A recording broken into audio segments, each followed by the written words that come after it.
Good evening, fans. Welcome to Frontier Field and welcome to Red Wings pregame live. Tonight presented by High Falls Advisor. Please join me in welcoming a gentleman who has achieved two of pitching's most magical milestones, 314 wins, 3,534 strikeouts.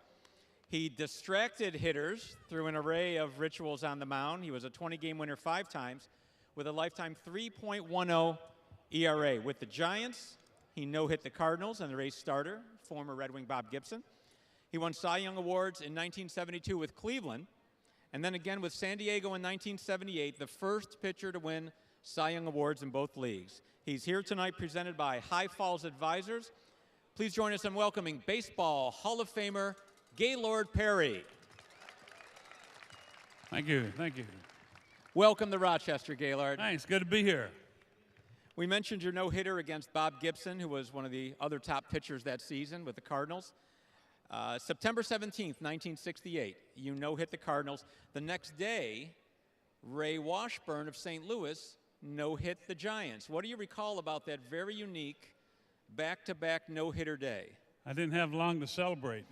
It was a night game on Friday, a day game on Saturday, and I was going around to my teammates, said, if you get a hit, I'll give you $100, you know. But, Washington pitchers are shut out and no-hitters, so it's a record, first time it ever happened. After your no-hitter, did you spend a little more time with your arm in ice, or how long did it take you after the no-hitter to kind of be ready to pitch again? Ice. We didn't have ice for drinks, much less on the arm. We never did that. You won your first Cy Young in 1972 with the Indians. You played with former Red Wing pitcher Marcelino Lopez. And, of course, Red Wings chairman of the board, Gaylord, is a big Indians fan. He remembers those teams.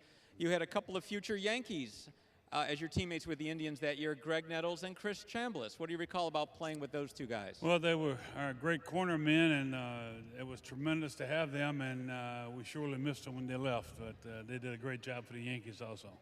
You played with a lot of teams, obviously, during your career, and we all know what you did on the pitcher's mound. But you're actually kind of famous for something you did as a batter. I'd like to read a quote right now from 1963. They'll put a man on the moon before Gaylord Perry hits a home run. They did that.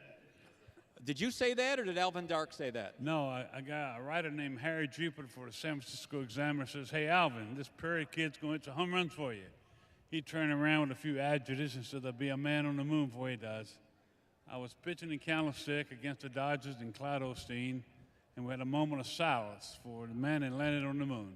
Bottomed it in, hit my first home run. First home run the day after the man, Neil Armstrong, landed on the moon. And then you hit one in each of the next 3 seasons. So you obviously found your stroke once each year, right? I had 6 altogether. You were in Cooperstown this past weekend for Hall of Fame weekend. Who are some of the other great Hall of Famers that you got to reconnect with this past weekend? Oh, gee, there was a lot of them. Rod Carew was there. He just came here a few days ago. Jim Bunyan, Henry Aaron was there. Whitey Ford. We had like 33 guys there. It was a great weekend. A great tradition every year for the Baseball Hall of Famers to return. We'll see you on the mound one more time in a few moments for the first pitch. Don't look for much. Along with our guests from High Falls Advisors. They made Mr. Perry's appearance here possible tonight, and Gaylord will be signing again near the Red Wings Hall of Fame from 7:15 until 8 o'clock. Please join me again in welcoming the Rochester Baseball Hall of Famer, Thank you. Gaylord Perry.